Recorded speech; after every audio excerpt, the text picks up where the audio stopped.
My husband planned to gut my inheritance, so I emptied our house, froze every account, and let a judge turn his sweet talk into a public sentence. My name is Evelyn and I'm 34 years old.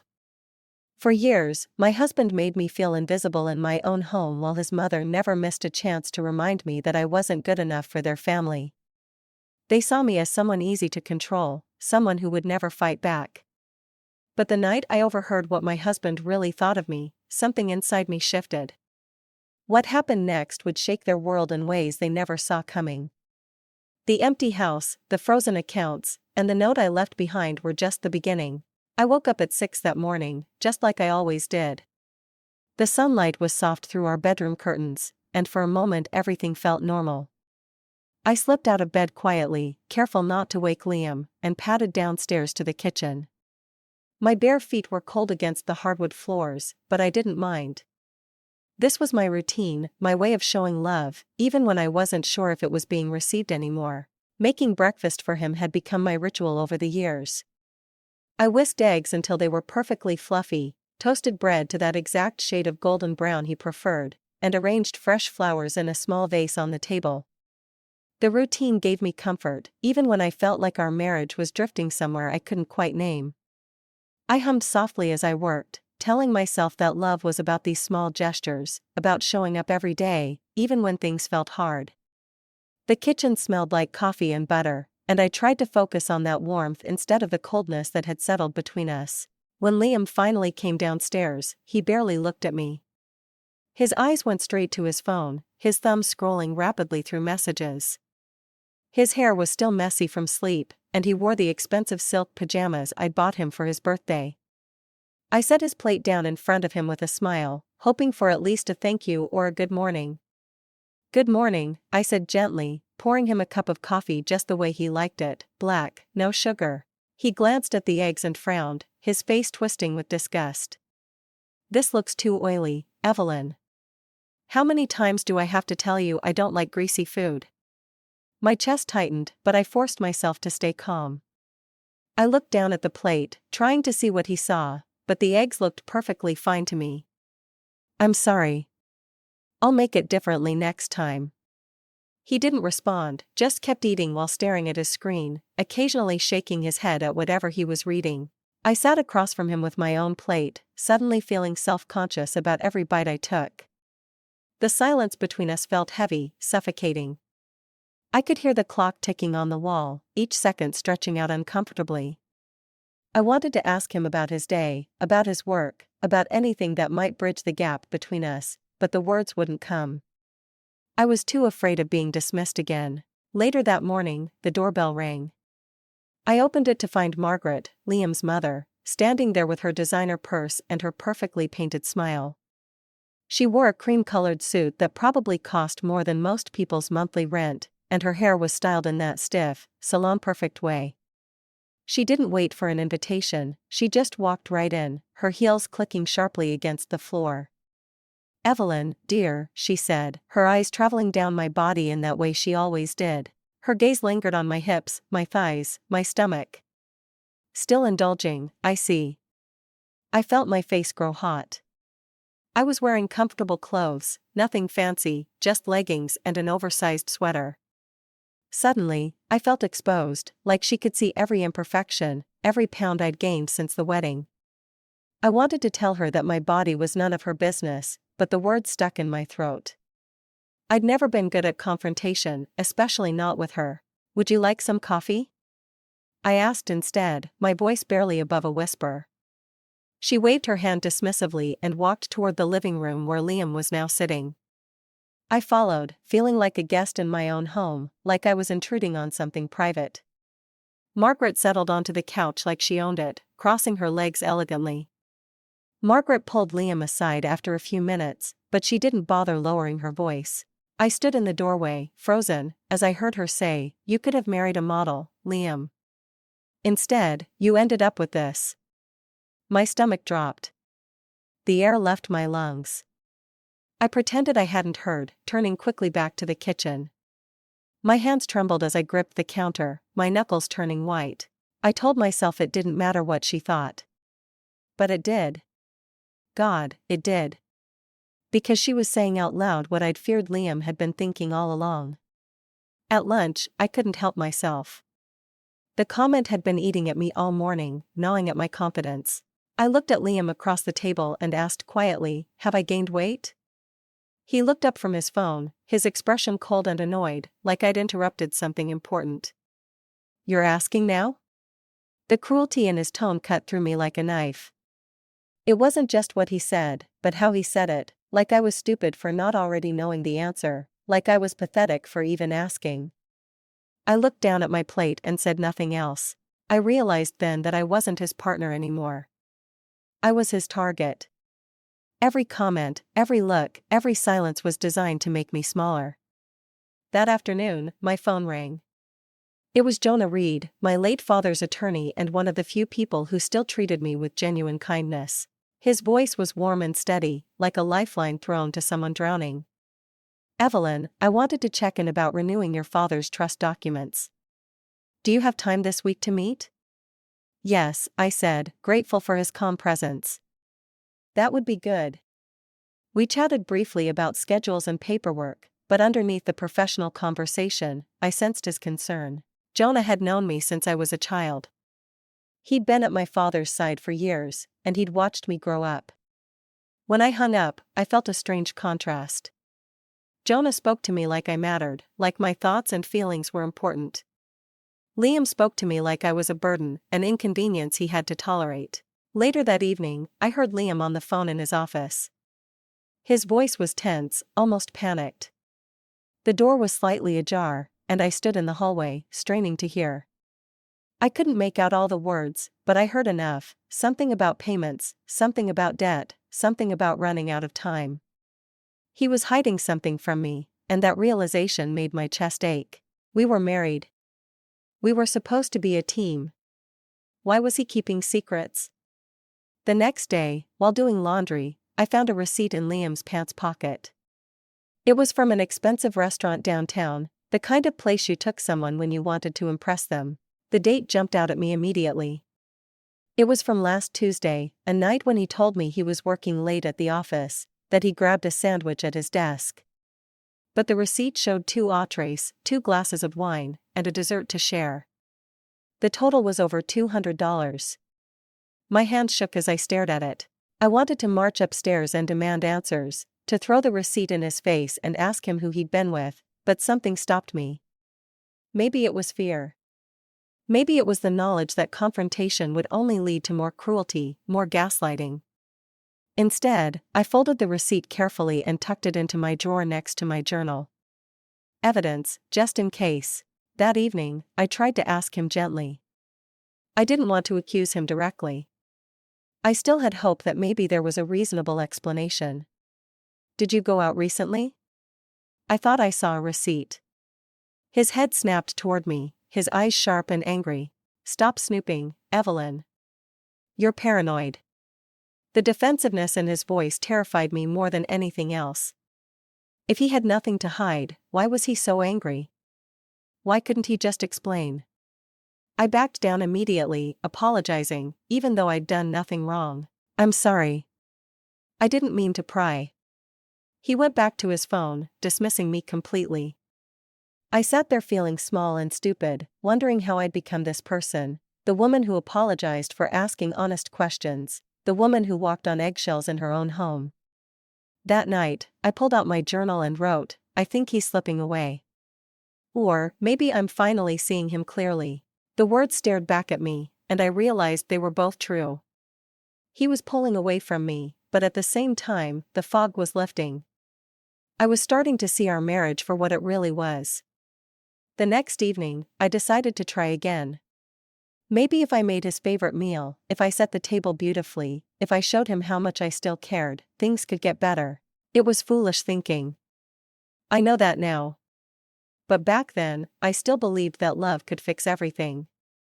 I spent the entire afternoon cooking from scratch, preparing every dish exactly the way he liked. His favorite pasta with homemade sauce, garlic bread, a salad with that specific dressing he preferred. I even opened a bottle of expensive wine. I set candles on the table, dimming the lights to create a romantic atmosphere. I wore a dress I knew he used to love, a deep blue one that used to make him smile. I put on makeup, styled my hair, even spritzed on perfume. I told myself this was going to be a turning point. We'd have a nice dinner. We'd talk and maybe we'd remember why we fell in love in the first place. Then his phone buzzed on the counter. I glanced at it without thinking, just a casual look. The contact name said A Plumbing, which seemed odd, but the message preview made my blood run cold. I missed last night already. I froze. My heart hammered in my chest so hard I thought it might break through my ribs. I stood there staring at that screen, feeling like the floor was crumbling beneath me. A plumber doesn't send messages like that. Nobody does except someone you're intimate with, someone you're hiding. I didn't confront him. I couldn't. My voice had disappeared, trapped somewhere in my throat along with all the questions I wanted to ask. Instead, I wiped my hands on a towel and walked outside into the backyard, gulping down air like I'd been drowning. The evening air was cool, but I barely felt it. I pressed my palms against my thighs, trying to steady myself, trying to stop the shaking that had taken over my entire body. When I finally went back inside, Margaret was there again. She must have let herself in with the spare key Liam gave her, the one I'd asked him not to give her. She looked at me with disdain and immediately started in on me, not even bothering with pleasantries this time. "Evelyn, that dress does nothing for you. And your hair, my God, when was the last time you saw a stylist? You look like you've given up." Liam said nothing. He didn't defend me. He didn't tell his mother to stop. He didn't even look uncomfortable. He just stood there scrolling through his phone like I wasn't even in the room, like his mother wasn't verbally tearing me apart right in front of him. That silence hurt more than Margaret's words. It told me everything I needed to know about where I stood in his life. I excused myself to the bathroom, needing to escape before I started crying. I walked down the hallway on shaky legs, but as I approached the bathroom door, I heard voices, low, harsh whispers coming from the kitchen. I stopped just outside the doorway, hidden from view, my heart pounding. Liam's voice was venomous, dripping with disgust. "Sleeping with that whale makes me sick." I gagged looking at her. "She's only good for her money." The world stopped. Time froze. My breath caught in my throat. I felt like someone had reached into my chest and crushed my heart with their bare hands, squeezing until there was nothing left. Those words echoed in my head over and over, each repetition cutting deeper than the last: whale, sick, gag, money. Margaret's voice followed, smug and satisfied. "Once you get her assets, you can disappear. She'll be too broken to fight you. Women like her never fight back. They just cry and eat their feelings." I stood there frozen, unable to move. Tears didn't come. My body just shut down, going into some kind of shock. I absorbed every word like poison seeping into my veins, spreading through my system, contaminating everything. They were plotting, planning my destruction like it was a business transaction, like I was nothing but an obstacle to be removed. After what felt like hours, but was probably only seconds, I forced myself to walk back into the kitchen. My hands were trembling, but I picked up my teacup and stirred it calmly, mechanically. Liam and Margaret looked at me and I smiled. It was the most dangerous smile I'd ever worn, the smile of a woman who had nothing left to lose. "Dinner's ready," I said softly, my voice surprisingly steady. Liam nodded, oblivious. Margaret smirked, probably thinking she'd broken me. They had no idea what I'd just heard. They had no idea what they'd just unleashed. They thought I was weak, that I'd crumble under the weight of their cruelty. They were about to learn how wrong they were. That night, I lay in bed next to Liam, staring at the ceiling. He was snoring lightly, completely at peace, probably dreaming about his mistress or about how he'd spend my father's money once he got rid of me. Meanwhile, my entire world had shattered. The marriage I'd believed in, the love I'd fought for, the future I'd imagined, all of it was gone. It had never really existed at all. But I didn't cry. I didn't scream. I didn't fall apart the way they expected me to. Instead, I made a decision. I would never cry in front of him again. I would never let him see me break. I would never give him the satisfaction of knowing how deeply he'd hurt me because I was done being his victim. I was done being the fat, stupid woman he could mock and manipulate and use. Something had shifted inside me, something fundamental. The woman who'd woken up that morning was gone. In her place was someone new, someone harder, someone who would not go quietly into the night while he took everything my father had worked for. The next morning, I called Jonah before Liam woke up. My voice was steady when I asked if I could meet him at his office. He agreed immediately, concern clear in his voice even through the phone. When I arrived at his downtown office building, he greeted me warmly and led me into his private conference room. The room was all dark wood and leather chairs, the kind of place where serious business got handled. I told him everything, every cruel word, every suspicious receipt, every late night, every lie. I told him about the text message, about what I'd overheard, about Margaret's plotting. Jonah's face darkened with anger as he listened, his jaw clenching tighter with each detail I shared. "Evelyn," he said quietly when I finished, leaning forward in his chair. "I need to tell you something. A few weeks ago, Liam contacted me. He was trying to gain access to your father's remaining assets. He wanted me to help him transfer certain properties into his name. He claimed it was for tax purposes, that you discussed it. I blocked it, of course, but I should have told you sooner." My stomach turned. It was worse than I thought, much worse. Liam hadn't just fallen out of love with me. He'd been planning to destroy me financially, to take everything and leave me with nothing. This wasn't a marriage ending. This was a calculated robbery. For the first time since I'd overheard that conversation, I cried, not soft tears, but deep, wrenching sobs that came from somewhere I couldn't control. My whole body shook with the force of it. Years of trying to be good enough, of trying to earn his love, of blaming myself for his coldness, all of it came pouring out. Jonah handed me tissues and sat quietly, letting me break down without judgment, without trying to fix it or minimize it. "You're not weak," he said gently when my sobs finally quieted. "You're human, and you're allowed to feel this." Over the next few days, Jonah helped me audit every single account Liam and I shared. We went through years of bank statements, credit card bills, investment records. What we found made my blood run cold. He'd been siphoning money for months, maybe longer, small amounts at first, then larger ones. He'd used my name to open accounts I didn't even know existed.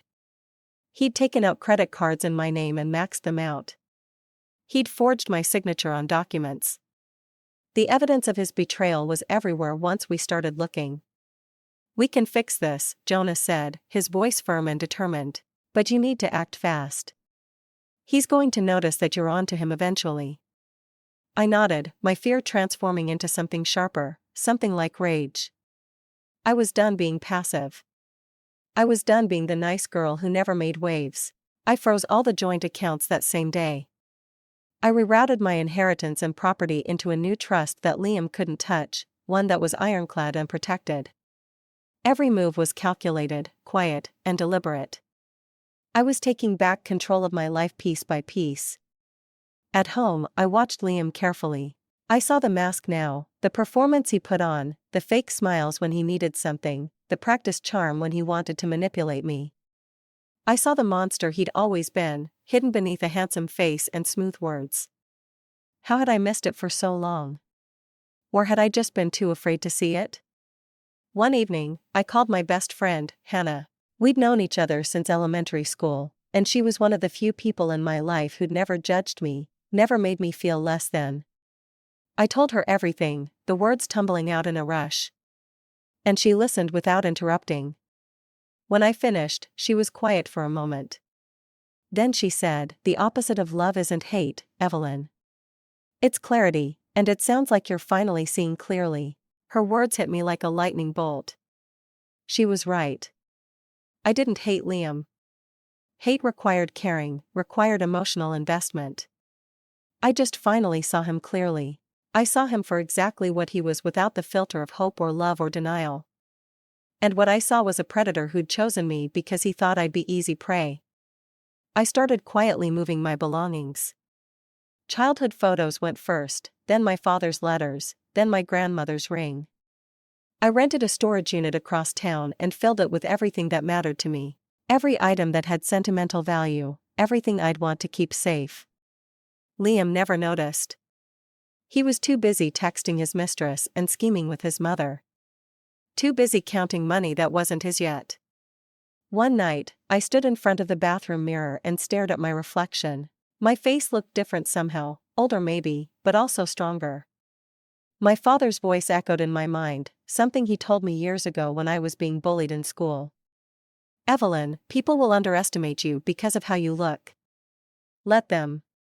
Then show them who you really are. I whispered to myself, he despises me because he can't control me anymore. The truth of that statement settled over me like armor. Liam's cruelty wasn't about my weight or my appearance.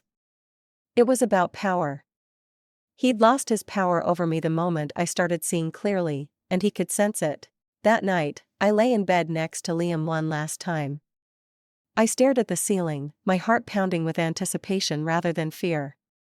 My mind ran through the plan Jonah and I had finalized that afternoon. Every detail was in place. Every document was signed. Every account was protected. I whispered a single word into the darkness so quietly that even if Liam had been awake, he wouldn't have heard it. Tomorrow. I met the realtor at dawn when the city was still quiet and the streets were empty. Her name was Patricia, and Jonah had recommended her as someone discreet and efficient.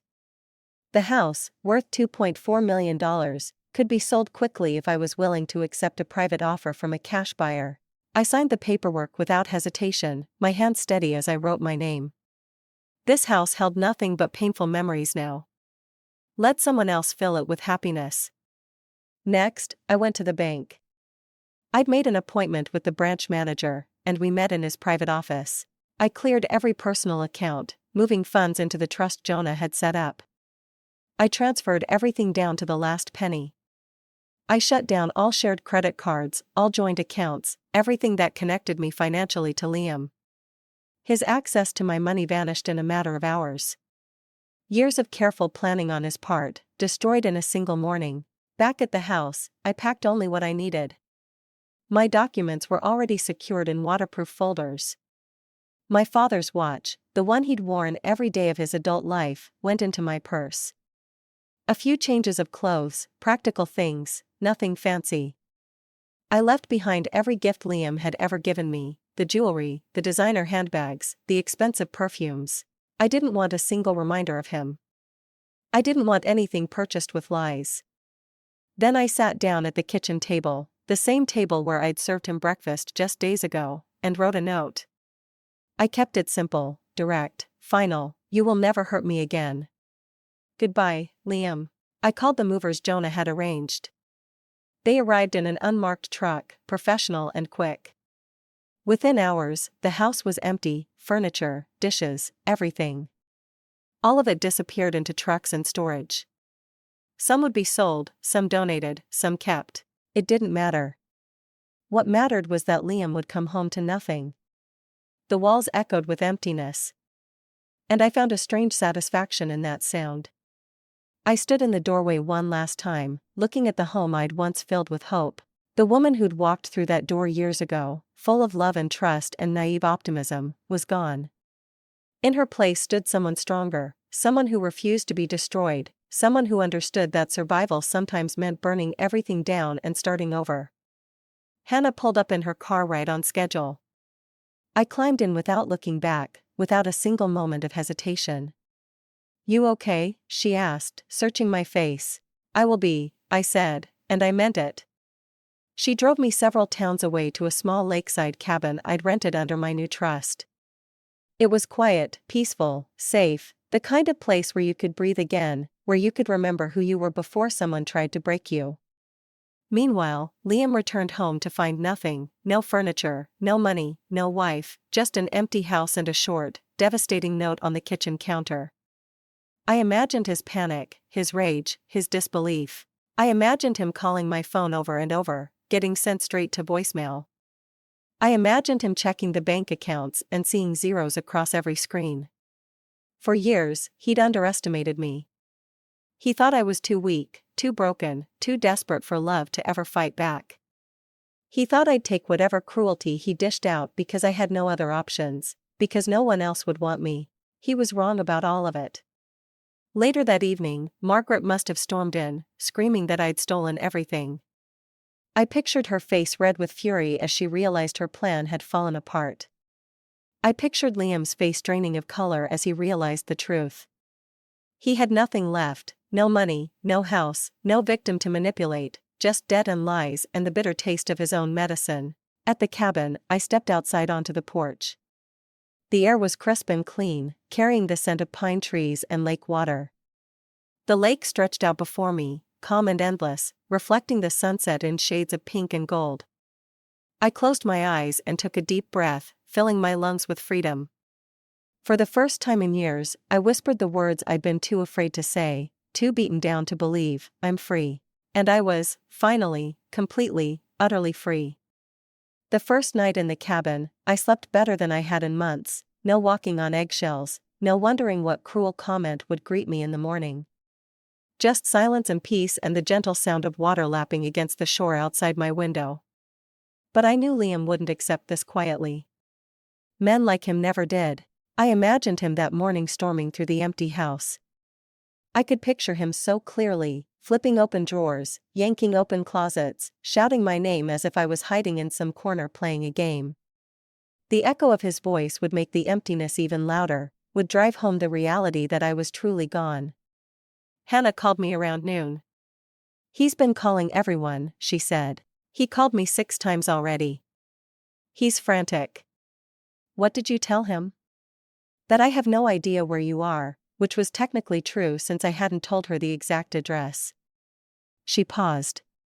"Evelyn, he sounds desperate, almost scared." "Good," I said, and I meant it. For once, he could feel what I'd felt: the fear, the uncertainty, the loss of control. According to Hannah, Liam had opened his banking app around 10 that morning. She heard through a mutual friend that he'd literally dropped his phone when he saw the zeros across every account. His face had gone white, then red, then white again. He tried calling the bank immediately, hands shaking so badly he could barely dial. The bank manager had been professional but clear. "Mrs. Hart transferred ownership yesterday. Everything is in order. There's nothing we can do for you, Mr. Foster." I wish I could have seen his face in that moment, the moment he realized I'd outsmarted him. Margaret had shown up around 11. According to the neighbor, who later told Hannah everything, she'd barged through the front door, her heels clicking on the bare floors, and started shrieking the moment she saw the empty rooms. "This is what happens when you marry a barn animal," she'd screamed at Liam. "I told you she was nothing but trouble. She's stolen everything." But for once, Liam had screamed back. "She didn't steal anything. It was her money, her house. Everything was hers." The realization must have hit him then. He'd never actually owned anything.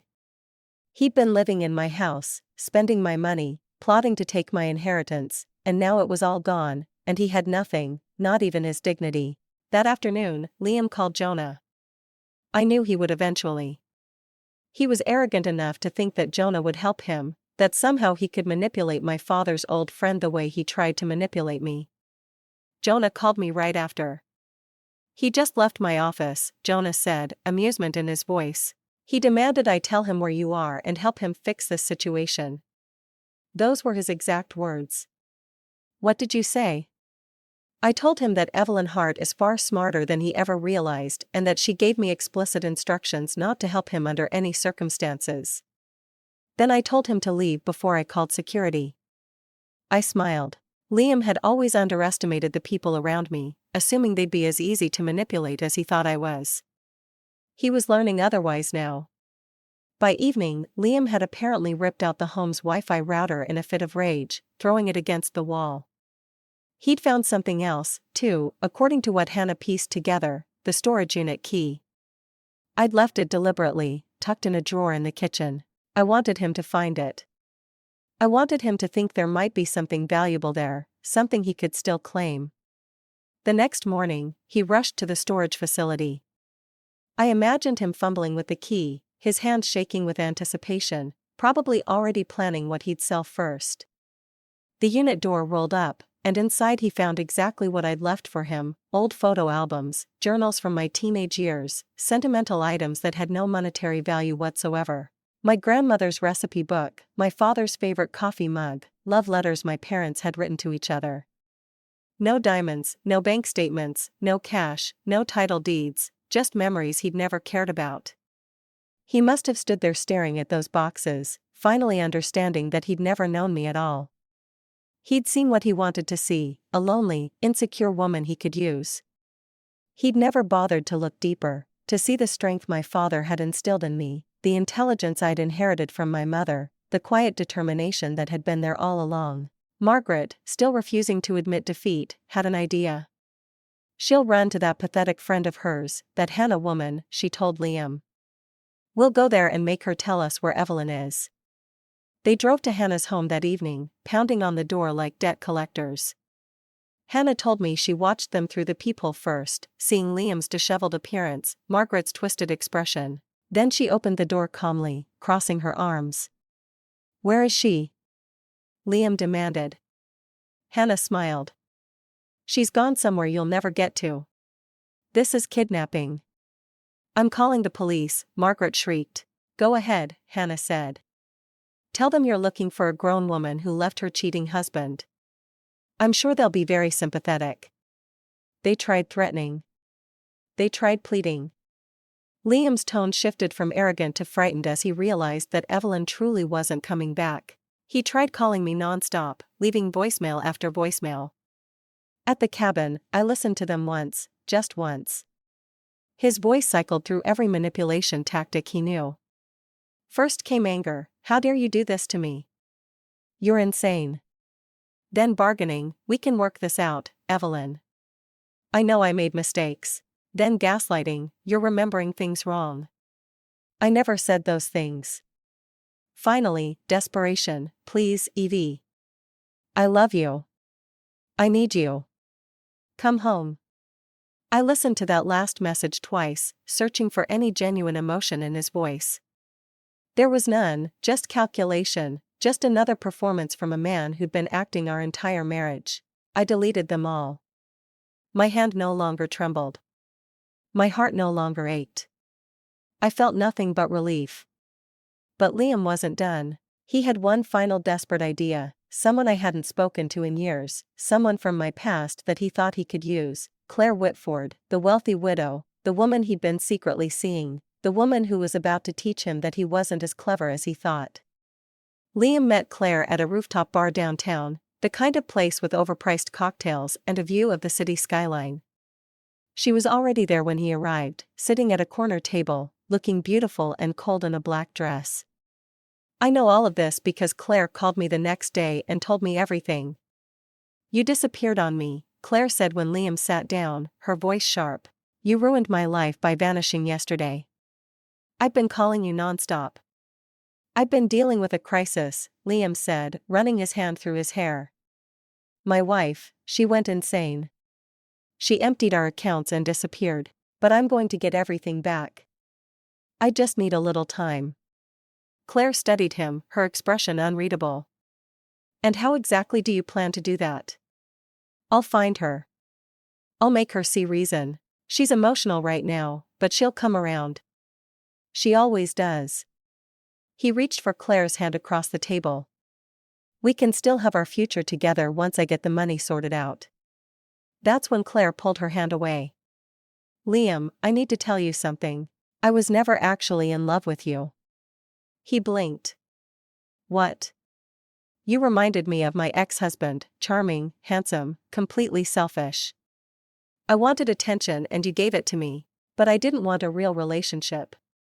I just wanted to feel desired again." Liam's face twisted with confusion and anger. "So this was all a game to you?" "Wasn't it a game to you, too?" Claire asked. "Or were you genuinely planning to leave your wife for me? Because from where I'm sitting, it looks like you were planning to take her money and then decide whether I was worth keeping around." He had no answer for that because she was right. Meanwhile, back at the cabin, I was opening an old locked box that Hannah had retrieved from the storage unit. It was small, wooden, with my initials carved into the lid. My father had given it to me on my 18th birthday, but I'd forgotten about it over the years. Inside, beneath some old jewelry and photographs, I found a letter. The paper was yellowed, the handwriting unmistakably my father's. The date at the top made my heart skip, 5 years ago, just a few months before he died. My dearest Evelyn, it began. If you're reading this, then I'm gone and something has gone wrong in your life. Tears blurred my vision as I read his words. Somehow he'd known that I might end up in a situation like this. I've watched you grow into a beautiful, intelligent, kind woman. But I've also watched how people treat you because of your size, how they underestimate you, how they assume you're easy to control. If someone ever marries you for your wealth rather than your heart, there will be signs. Don't ignore them. Don't convince yourself that love can fix what's fundamentally broken. His words felt like he was speaking directly to me from beyond the grave, like he'd foreseen exactly what would happen with Liam. I've created a hidden trust in case you ever need to disappear, to start over. Jonah knows about it. It's worth far more than you realize. Use it to build a new life. Use it to become who you're meant to be, free from anyone who would try to diminish you. I broke down completely. For the first time since leaving, I cried not out of pain, but out of love for my father. He protected me even after death. He had given me the tools I needed to save myself. I pressed the letter to my chest and sobbed, grieving him all over again, but also feeling grateful beyond words. A knock at the cabin door startled me. I wiped my eyes and looked through the window. It was Jonah. I let him in, still holding the letter. He saw it immediately and nodded. So you found it? You knew about this letter? Your father made me promise not to tell you about it unless you absolutely needed it. He said, if she's happy, truly happy, she'll never need to find it. But if something went wrong? He trailed off. Jonah sat down and pulled out a folder. The trust your father set up is worth $3.7 million. It's been accruing interest for years. It's completely separate from everything else, completely protected. He created it specifically so that if someone ever tried to trap you financially, you'd have a way out. I stared at the numbers on the paper. My father had given me more than an escape route. He'd given me freedom, security, and the power to rebuild my life on my own terms. Evelyn, Jonah said gently, you're not running anymore. You're rebuilding, and you're going to be just fine. I stood taller that day. The grief transformed into strength. I wasn't the broken woman Liam thought I was. I wasn't the weak victim Margaret had dismissed. I was my father's daughter, and I was finally becoming who I was meant to be. Back in the city, Liam's world continued to crumble. Debt collectors started calling nonstop. His credit cards were frozen. His car got flagged for repossession because he'd been making payments from our joint account, which no longer existed. And then Claire called me. I didn't recognize the number at first, but I answered anyway. Evelyn, this is Claire Whitford. I need to talk to you. My stomach tightened. How did you get this number? From Liam's phone. Please just hear me out. She took a deep breath. I've been seeing your husband. I'm sure you know that. I'm calling to tell you it's over and also to apologize. I was quiet, waiting. I expected you to scream at me, to cry, to be devastated. But Liam showed me your text messages with him. You're not devastated at all, are you? You're done with him. Yes, I said simply. I am. Good, she said. Because he's a parasite. I didn't realize it until he showed up yesterday, desperate, trying to manipulate me into helping him find you. I'm sorry for my part in this. I didn't know he was stealing from you, that he was planning to ruin you financially. Thank you for telling me, I said. And then, surprising myself, I added, you've actually helped me more than you know. If he hadn't been so distracted by his affair, he might have noticed me planning my escape. Claire laughed, a bitter sound. I guess we both underestimated you. Everyone did, I said. I'm used to it. When we hung up, I realized something profound. Claire had expected competition, expected drama, expected me to fight for a man who wasn't worth fighting for. Instead, she'd found herself facing something she didn't understand, a woman who'd found clarity. She hadn't been competing with me. She'd been competing with my late father's intelligence, with the protection he'd built around me, with the strength he'd always known I had. And she was losing. After 2 weeks at the cabin, I quietly returned to the city, not to hide, not to run, but to take the next step. Jonah had set me up in a beautiful condo owned by my trust, a place Liam didn't know existed. It had floor-to-ceiling windows overlooking the river. And for the first time in years, I felt like I could breathe. "We need to talk about the next move," Jonah said when we met at his office the following day. He spread documents across the conference table. "Liam opened credit cards in your name. He forged your signature on multiple documents.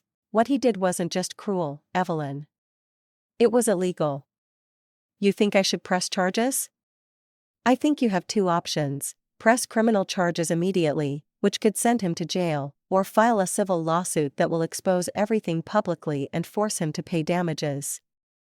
He leaned forward. "The lawsuit is more powerful in my opinion. It's not just about punishment. It's about justice. It's about making sure everyone knows what he did." I thought about it for a long moment. The old Evelyn would have been too embarrassed to make things public, too worried about what people would think. But the new Evelyn understood that shame only had power if I gave it power. "File the lawsuit," I said. "All of it: identity theft, financial fraud, emotional cruelty, spousal manipulation. I want everything documented and public." Jonah smiled. "That's what I was hoping you'd say." The lawsuit was filed 3 days later. The documents were thick, detailed, damning: every credit card he'd opened, every forged signature, every dollar he'd stolen, every cruel comment that Hannah had witnessed, every lie he'd told. It was all there in black and white. Liam received the court summons while he was at Margaret's house, sleeping on her couch because he had nowhere else to go. According to Margaret's neighbor, who happened to be friends with Hannah, his face drained of all color when he read the papers. "How dare she?" Margaret screamed, her voice carrying through the whole house.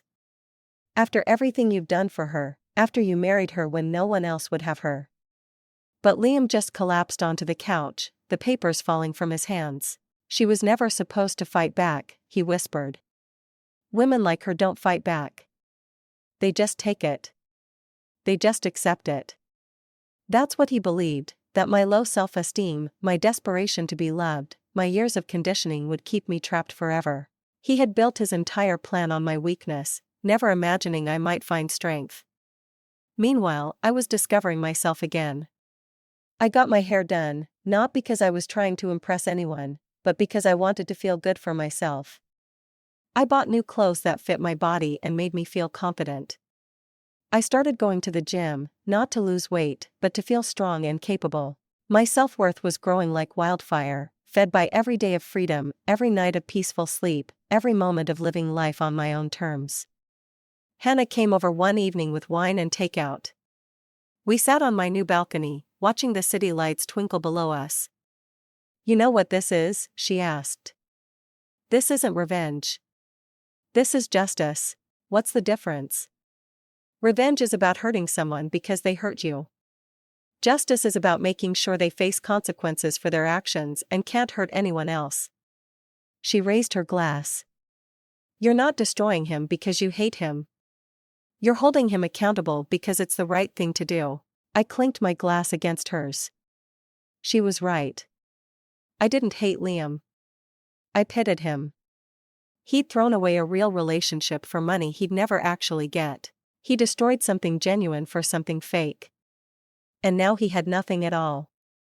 A week before the court hearing, Liam tried one last trick.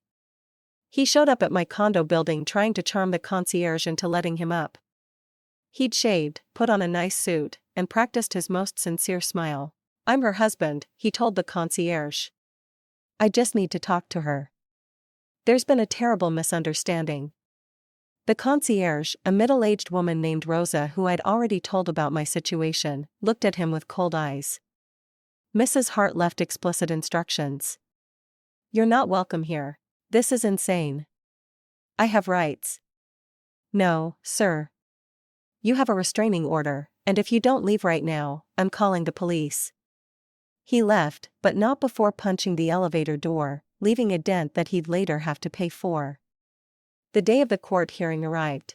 I wore a simple navy dress and minimal makeup. I didn't need to perform or pretend. I just needed to tell the truth. Liam was already there when I arrived, sitting with his lawyer at the defendant's table. He looked terrible, his suit was wrinkled, his eyes were bloodshot, and he'd lost weight. When he saw me walk in, he stood up halfway like he was going to come over. His lawyer grabbed his arm and pulled him back down. The hearing took 3 hours. Jonah presented every piece of evidence methodically: bank statements showing the unauthorized transfers, credit applications with my forged signature, text messages between Liam and Claire discussing his plans, even a recording Hannah had made of Margaret discussing how they'd handle me once they got the money. Liam's lawyer tried everything. He claimed I was vindictive, that I'd misunderstood innocent actions, that the marriage had simply fallen apart naturally. But every argument crumbled under the weight of evidence. When it was my turn to speak, I stood up and faced the judge. My voice was steady. Your Honor, I'm not here because I'm angry or bitter. I'm here because what my husband did was wrong and he needs to face consequences. He didn't just betray my trust. He committed fraud. He stole from me. He plotted to leave me with nothing. I'm asking this court to hold him accountable. Liam tried to lie, to cry, to manipulate. He told the judge that he loved me, that this was all a misunderstanding, that I was overreacting. But I stayed calm, collected, dignified. My witnesses, Jonah, Hannah, bank representatives, destroyed every lie he told with documented proof. The judge, a stern woman in her 60s, listened to everything. Then she made her ruling. Mr. Foster, I find your actions to be not only morally reprehensible, but also clearly illegal. The evidence of financial fraud and identity theft is overwhelming. She looked at him over her glasses. I'm ruling in favor of Mrs. Hart. You will pay her $400,000 in damages. You are barred from contacting her in any way. And I'm forwarding this case to the district attorney's office for potential criminal charges. Liam broke down in tears right there in the courtroom, not tears of remorse, but tears of self-pity. He'd gambled everything on breaking me, and instead he'd broken himself. I walked out of that courthouse feeling lighter than I had in years. Justice wasn't about destroying Liam. It was about reclaiming my dignity, my peace, and my power. People whispered as I passed through the courthouse lobby. Some looked at me with pity, others with admiration. I held my head high and kept walking. Their opinions didn't matter anymore.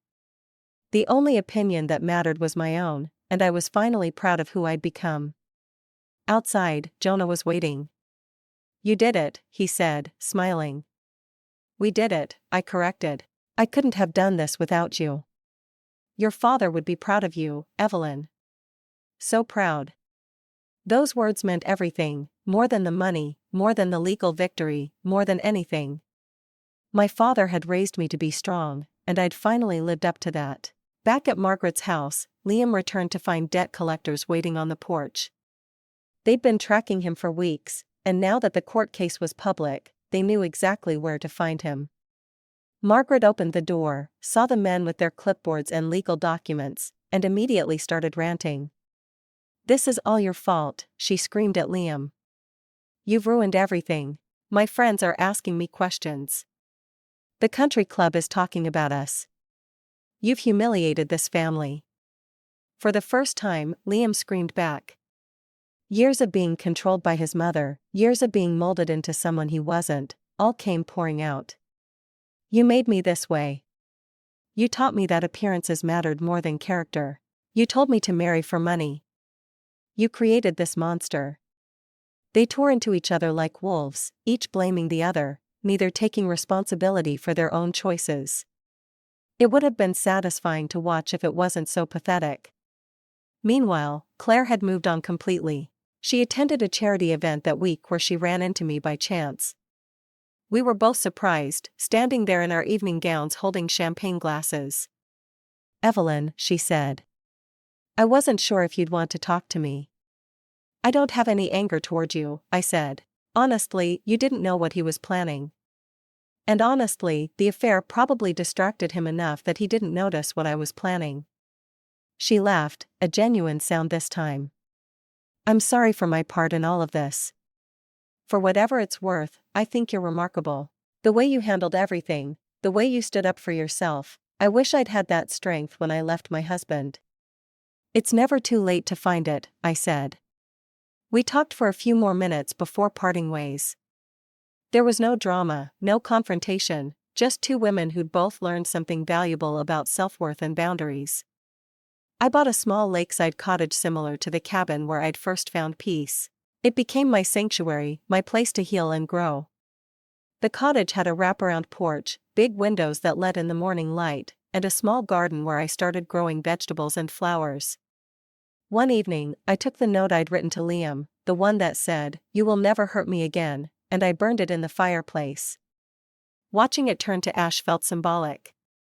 I wasn't carrying his cruelty with me anymore. I was letting it go completely. I started a wellness blog for plus-sized women focusing on emotional recovery, body positivity, and financial independence. I called it Rising After the Fall. The first post went viral within days. Women from all over the country reached out, sharing their own stories of leaving toxic relationships, of finding strength they didn't know they had, of rebuilding their lives from the ground up. I'd become more than just a survivor.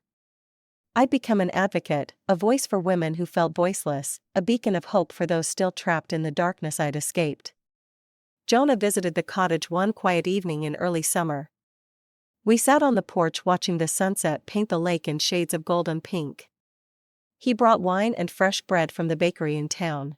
"I have something to tell you," he said, looking nervous for the first time since I'd known him. "What is it?" "I've cared about you for a long time, Evelyn.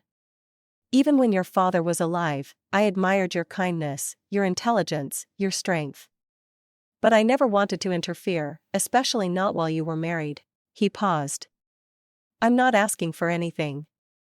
I just wanted you to know that when you're ready, if you ever want to explore what might be possible between us, I'm here." I looked at him, really looked at him. Jonah had been there through everything. He protected my interests, supported my decisions, treated me with respect and dignity.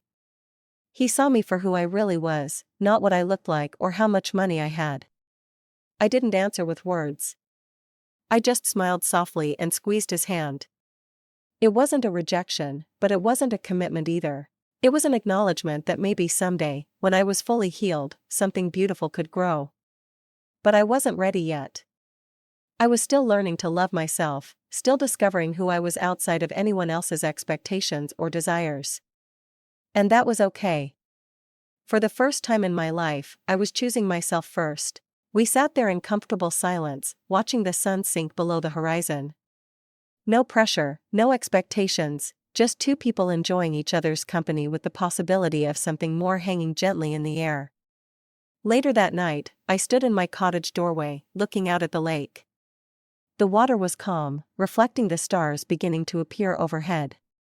I thought about the woman I used to be, the one who woke up every morning trying to please a man who would never be pleased, who made herself smaller to fit into someone else's life.